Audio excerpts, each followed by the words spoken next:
हे मूग आणि मटकी आहेत, दोन्ही अर्धा अर्ध घ्या किंवा मूग तरी घ्या किंवा मटकी तरी घ्या.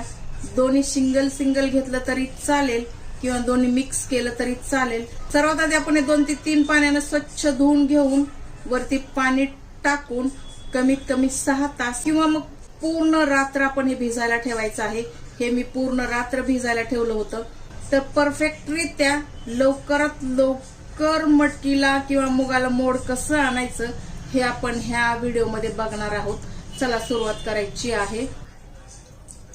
त्यानंतर काय करायचं, हे सर्व पाणी आपण चाळून काढायचं आहे किंवा हातानं बाजूला काढलं तरी चालेल. पूर्ण पाणी यामधलं काढायचं आहे. पाणी अजिबात राहता कामा नये. कपड्यामध्ये बांधण्यापेक्षा तुम्ही असं एक बार करून बघा. कपड्यामध्ये बांधल्यानंतर काय होतं की मूग किंवा मटकी चिकट होते.